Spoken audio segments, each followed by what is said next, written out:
সুন্দরবন বাংলাদেশের একটি বিশ্ব ঐতিহ্যবাহী স্থান, যা শুধু আমাদের দেশ না, পুরো বিশ্বের সবচেয়ে বড় ম্যানগ্রোভ বন। বাংলাদেশের দক্ষিণ পশ্চিম অঞ্চলে সবুজে ঘেরা এক অপার প্রকৃতির রাজ্য। নদী, গাছ, বন্যপ্রাণী আর নিস্তব্ধতার মাঝে দাঁড়িয়ে থাকা সুন্দরবন আমাদের দেশের এক অমূল্য রত্ন। এই ভূমি রয়্যাল বেঙ্গল টাইগারের, লবণ পানির কুমিরের, তাছাড়া হরিণ, বিভিন্ন প্রজাতির পাখি, অসংখ্য প্রাণী, উদ্ভিদের আবাসস্থল। আর এই রহস্যময় জগৎকে আরো কাছে থেকে উপভোগ করার জন্য এখন অনেকগুলা রিসোর্ট আছে। তার মধ্যে আমরা সব থেকে বেস্ট রিসোর্টে থাকবো, দেখাবো আমাদের যাত্রার গল্প, পথের সৌন্দর্য, সেই সাথে আমাদের থাকতে কত টাকা খরচ হলো, কি কি অ্যাক্টিভিটিস, খাওয়া দাওয়া থাকে, সবকিছুই। ভিডিওটা শেষ পর্যন্ত দেখলে 2 দিন আগে ঘটে যাওয়া একদম বাস্তব এই খাল থেকে মানুষকে কুমির নিয়ে গেছে সেই মর্মান্তিক গল্প শুনতে পারবেন। ওনারা 4 জন মাছ ধরতে গেছিল করমজল খালের ভিতরে। তাহলে চলেন শুরু করা যাক ভিডিওটা। আসসালামু আলাইকুম, গুড মর্নিং। আশা করি সবাই অনেক বেশি ভালো আছেন। আজকে আমরা যাচ্ছি খুলনা থেকে 50 কিলোমিটার দূরে মোংলা, আর ওইখান থেকে পুরো পৃথিবীর সব থেকে বড় ম্যানগ্রোভ বন সুন্দরবনে। তো আজকে আমি একা যাচ্ছি না, আমার সাথে আমার বন্ধুরা আছে, এই যে সিয়াম আর অরণ্য। ওরা রাত্রে জার্নি করে ঢাকা থেকে খুলনা এসে নামছে, এখনো হচ্ছে সেম ড্রেসেই আছে। আর এই যে ফাহিম আসছে বিদেশ, লিথুনিয়া থেকে, ঠিক আছে, প্রবাসী লোক। এইটা হচ্ছে 0 পয়েন্ট স্ট্যান্ড, এইখান থেকে আর কি বাসগুলো যায়। তো আমরা হচ্ছে লোকাল বাস নিব, একটা লোকাল বাসে করে মোংলাতে যাব। আমরা এখন খুলনা রূপসা ব্রিজ পার হচ্ছে। লঞ্চগুলো নোঙর করা দেখতেছেন, দেখলে মনে হচ্ছে যে পতেঙ্গাতে যেরকম লঞ্চ নোঙর করা থাকে বন্দরের মতো, ঠিক সেরকম লাগতেছে দেখতে। আমি কিন্তু লাইফে 3বার যাচ্ছি এটা নিয়ে সুন্দরবনে, তো দেখা যাক এক্সপিরিয়েন্সটা কেমন হয়। যাওয়ার পথে বাগেরহাটের যে গ্রিনারি ভিউ, সেটা খুবই অসাধারণ, দেখতে খুবই সুন্দর লাগে। চারপাশে গ্রাম আর সবুজ প্রকৃতি, আর প্রকৃতি আমার কাছে অলওয়েজ বেস্ট। এখন বাজতেছে সকাল 11টা, প্রায় 1 ঘন্টা 30 মিনিটের মতো লাগছে। আমরা মাত্রই মোংলা এসে পৌঁছাইলাম। আর এই যে দেখতে পাচ্ছেন, এটা হচ্ছে মোংলা স্ট্যান্ড, বাস স্ট্যান্ড। তো আমরা যাচ্ছি সুন্দরবনের জঙ্গলবাড়ি রিসোর্টে।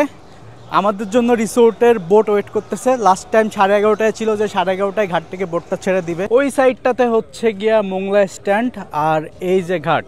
আর এইখান থেকে ঘাট থেকে কিন্তু রিসোর্ট আছে সুন্দরবনে অনেকগুলো, সো রিসোর্টের বোটগুলো এখানে থাকে।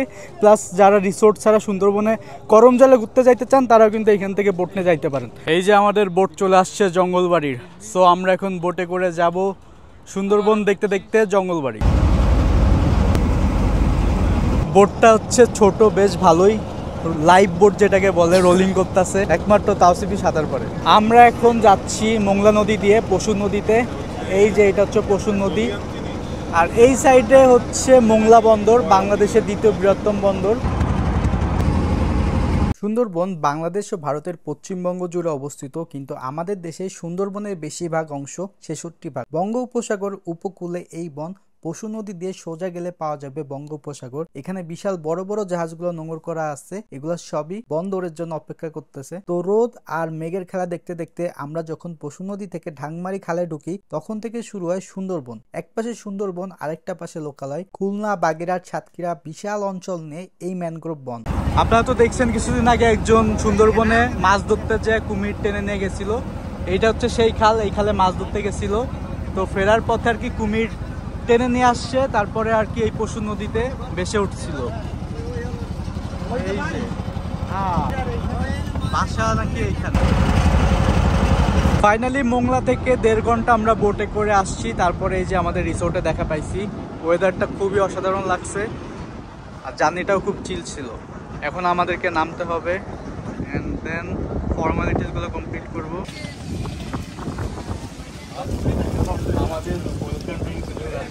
আসার সাথে সাথে আমাদেরকে ওয়েলকাম ড্রিঙ্কস দিয়ে ওয়েলকাম করলো। ট্যাং পানি কেমন লাগতেছে? চিয়ার্স। চিয়ার্স, এই যে চিয়ার্স। ইয়েস, ট্যাং না, চিয়ার্স। ভালোই লাগতেছে ভাইবটা, সেই ওয়েদারের জন্য আর এনভায়রনমেন্টের জন্য।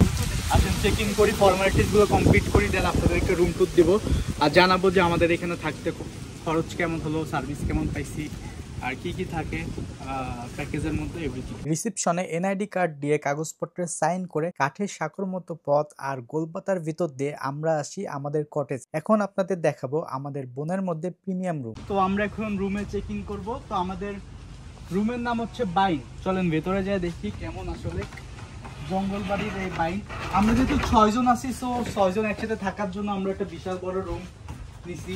এইটা হচ্ছে আমাদের বেড, এখানে একটা বেড, এই যে একটা বেড, আর এটা একটা বেড। মোট 6 জন, 6 জনের থাকার জন্য পারফেক্ট। বিছনাটাও খুবই কমফোর্টেবল ভাই, রুমটা তো বিশাল বড়। আচ্ছা, আমাদেরকে এখানে পানি দিছে বোতলে, একটা সুন্দর ছোট কিউট ফ্রিজও আছে। অবশ্য ফ্রিজে কিছু নাই, একটা টিভি আছে, আর অবশ্যই এটা কিন্তু একটা এসি রুম। এই সাইডে দেখতে পাচ্ছি আলমারি আছে ছোট করে, এর মধ্যে যে কম্পিউটার আছে। আমাদের বারান্দাটা কেমন ওইটা একটু পরে দেখাচ্ছি, তার আগে ওয়াশরুমটা একটু দেখি। এটা হচ্ছে ওয়াশরুম, মিররটা কিন্তু খুব সুন্দর আর ইকো ফ্রেন্ডলি একটা ওয়াশরুম, বিশাল বড় একটা শাওয়ার এরিয়া। ওয়াও দোস্ত, ও কি বাতাস ভাই, জোস জোস। আচ্ছা, এই যে রুমটা, এই রুমটা কিন্তু একটা ডুপ্লেক্স রুম, উপরেও থাকতে পারে, সেটার জন্য 2 জনের বেড আছে, বাট আমরা যেহেতু 6 জন আছি, যার জন্য আমাদের কাছে মনে হচ্ছে এই রুমটা পারফেক্ট, একসাথে চিল করা যাবে, আড্ডা দেওয়া যাবে, যার জন্য আমরা সবাই মিলে এই রুমটা নিচ্ছি। এখানে 3টা বেড টপ বলছি। আর এই যে বারান্দা, যে বেলকনিটা, এটা খুবই বড় একটা বেলকনি, স্পেসটা কিন্তু ভালোই বড়। জঙ্গলবাড়ির ডাইনিং এক কথায় অসাধারণ, নিরিবিলি পরিবেশ, খোলা বাতাসে বসে খাওয়া দাওয়ার অভিজ্ঞতা প্রকৃতির সঙ্গে আরো কাছাকাছি নিয়ে যায়। আমরা ফ্রেশ হয়ে চলে আসছি খাওয়া দাওয়া করার জন্য দুপুরে, পেট একদম ক্ষুধাতে মানে অবস্থা খারাপ।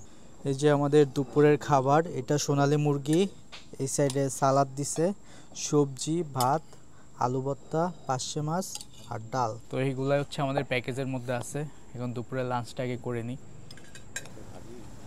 এই যে সামনে সুন্দরবনের একটা সুন্দর ভিউ দেখা যায়, দেখতে ভালোই লাগে।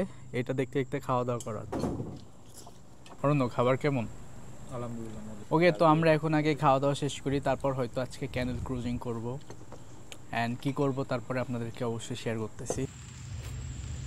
আমরা সুন্দরবনে আসছি, আর এই যে বাইরে বৃষ্টি শুরু হয়ে গেছে। সুন্দরবনে বৃষ্টি মানে সেই, আমরাও আশা করতেছিলাম যেন বৃষ্টি পাই, তাহলে আরও বেশি মজা হবে, অ্যান্ড আমরা বৃষ্টি আসলেই পাইছি। আমরা আসলে এই রিসোর্টে 6 জন আসছি, পার পারসন 4,500 টাকার প্যাকেজে। তো আমরা যে রুমটায় থাকতেছি ওই রুমে 4,500 টাকা, আর এই টাকার মধ্যে কিন্তু মোংলা থেকে আমাদেরকে এই রিসোর্ট পর্যন্ত নিয়ে আসা প্লাস দিয়ে আসা, তার সাথে একদিন থাকবো, তো 3 বেলা খাওয়া দাওয়া, সব কিছু কিন্তু 4,500 টাকার মধ্যে।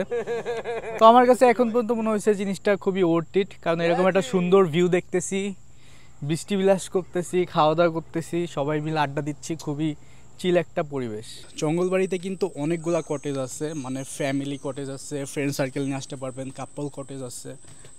আমি এখানে মনে হয় 6টার মতো কটেজ দেখতে পাচ্ছি, প্রত্যেকটাই সুন্দর এবং প্রত্যেকটাই একই রকম ইন্টেরিয়রে করা, যার জন্য আর কি রুম নিয়ে টেনশন করতে হয় না, এবং প্রত্যেকটার ভিউ একদম কাইন্ড অফ সেম এবং দেখতে খুবই সুন্দর লাগে। আমরা এই যে এখন লাইফ জ্যাকেট পরতেছি, দেখতে পাচ্ছেন এই নদীতে আমরা এখন ক্যানেল ক্রুজিং করতে যাব এই বোটে করে। খুবই নার্ভাস, যেহেতু সাঁতার জানি না, তাই লাইফ জ্যাকেটটা পরে নিচ্ছি, কারণ সেফটি ফার্স্ট।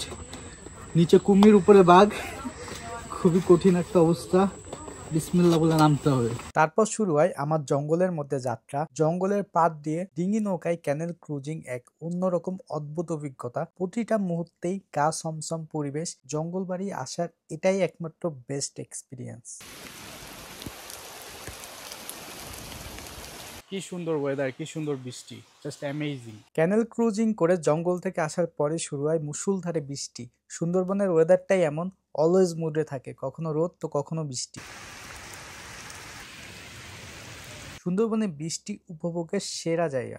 নদীতে এখন ভাটা চলতেছে, আর এই ভাটার মধ্যে কিন্তু এই যে সুন্দরবনের ভিতর অনেক ক্যানেল আছে, তার মধ্যে অনেক মাছ পাওয়া যায়। তো এখানে দেখা যাচ্ছে যে অলমোস্ট বিকাল হয়ে গেছে, এই জেলেগুলা মেবি সুন্দরবনের ভেতর থেকে মাছ ধরে দেন বাসার দিকে ফিরতেছে। বিকালে আমাদের রুমের বেলকনি থেকে পাখির কিচিরমিচির আওয়াজ আর অসম্ভব সুন্দর, মনে রাখার মতো ম্যাজিক্যাল সানসেট উপভোগ করি। তারপরেই সন্ধ্যা নেমে আসে। এটা হচ্ছে জঙ্গলবাড়ির রিসোর্টের রাতের বেলার ভিউ। চারপাশে একদম ঘুটঘুটে অন্ধকার, শুনশান নীরবতা, মনে হচ্ছে যে আমরা বনের ভিতরে এই ডুপ্লেক্স একটা কটেজে থাকতেছি। কি ভাই, তালা দিতে পারতেছিস না? এটা হচ্ছে রাতের বেলা ডাইনিং স্পেসটা দেখতে, চারপাশে একদম কালারফুল লাইটিং করা। আমার বন্ধুরা এখানে ক্যারাম খেলতেছে। রাতে আসলে অ্যাক্টিভিটিস করার মতো তেমন কিছু ছিল না, আমরা লুডো আর ক্যারাম খেলে সময় কাটাচ্ছিলাম। যাবে নাকি যাবে না? জঙ্গলবাড়ি ক্যাফে নামে এখানে একটা ক্যাফেও আছে, ছোট্ট একটা মেনু আছে, এই যে প্রাইসগুলা তো দেখাই যাচ্ছে। আমরা নিয়েছিলাম দুধ চা, চাটা ছিল পারফেক্ট, একদম সতেজ হওয়ার মতো। রাতে আমাদের খাবারের মেনুতে ছিল বেগুন ভাজি, সালাদ, হাঁসের মাংস, ভর্তা, ডাল। এই নির্জন জঙ্গলের মধ্যে এমন ঘরোয়া খাবার রাতে নরম বাতাসে, সত্যি বলতে এই অনুভূতি ভুলবার না। রাতে আমরা বন্ধুরা একটু আড্ডা দিয়ে ঘুমাতে চলে যাই। সকালটা শুরু হয় একটু দেরিতে, কিন্তু ভিউটা ছিল অসাধারণ। তারপরে আসি ব্রেকফাস্ট করতে। সকালে ছিল ডিম, খিচুড়ি, সালাদ। স্পেশালি তাদের আচারটা ছিল খুবই মজার, খিচুড়ির সাথে অনেক মজা লাগছিল। মানে ওনারা 4 জন মাছ ধরতে গেছিল করমজল খালের ভিতরে। ওখান থেকে পাড়ি দিয়ে আসতে যায়, মানে খাল সাঁতরে এরপর আসতেছে, ওই টাইমে কুমির অ্যাটাক করছে। তারপর 3 জনে টানাটানি করছে, ধরে রাখতে পারে নাই। লাস্টে একজনের এই ঢাকমারি নদী নাকি? এটা হলো করমজল ক্যানেল। এইটার একটা শাখা নদী। এই যে ডাইনমারি এই নদীর একটা শাখা আছে করমজলের ভিতরে গেছে। আবার করমজল থেকে ওই শাখাটা আবার এদিকে আসছে। ওইটা পার হচ্ছিল ওই সময় কুমিরে ধরছে। হ্যাঁ হ্যাঁ, ওই নদীতেই ওখানে মানুষজন এলাকার থেকে যায়, তার বন বিভাগের লোকজন ছিল, এরা থেকে ওইখানে লাঠি দিয়ে পানিতে আওয়াজ করার পরে ওই কুমির ছাড়ি দিয়ে ভাসিয়ে গেছে। ওই লাশটা পাওয়া গেছে 3-4 ঘন্টা পরে। আচ্ছা, এই ডাংমারি নদীতে তারপরে ভাসি ওঠে না, ওইখানেই ওনার নাম ছিল সুব্রত। ওই বনের ভিতরে যে ছোট ছোট লেকে মাছ ধরে, ওই অবস্থায় পারে বাড়িতে ফিরে আসার সময় অ্যাটাক করছে। হ্যাঁ, এটাও কুমির আছে, আপনারা ভাগ্যে থাকলে দেখতে পারবেন, মাঝে মাঝে এখান থেকে ভাসিয়ে যায়, এটা দেখতে পারেন। আপনি দেখছেন? আমি সপ্তাহে 2-3 বার দেখি, আমি তো প্রতিদিনই এখানে আসি। সাবধান, বি কেয়ারফুল আপনারা জঙ্গলবাড়ি আসলে। আসলে আমাদের দেশের অন্য যে কোনো প্রান্ত থেকে সুন্দরবনের জীবনযাত্রা একটু আলাদা, অনেক কষ্ট করে, এবং এখানের মানুষজন সুন্দরবনের উপর নির্ভর করে থাকে, সুন্দরবনে মাছ ধরে জীবিকা নির্বাহ করে। তো কুমির এবং মানুষের করুণ পরিণতির গল্প শুনতে শুনতে আমাদের রিসোর্ট থেকে চেক আউট টাইম হয়ে যায়, এবং একদিন এক রাতের ট্যুরটা শেষ হচ্ছে। আমরা বোটে করে আবার চলে আসি মোংলায়। ভিডিওটা ভালো লাগলে অবশ্যই চ্যানেলটা সাবস্ক্রাইব করবেন। দেখা হবে পরবর্তী কোনো ভিডিওতে। সে পর্যন্ত সবাই ভালো থাকবেন, সুস্থ থাকবেন। আল্লাহ হাফেজ।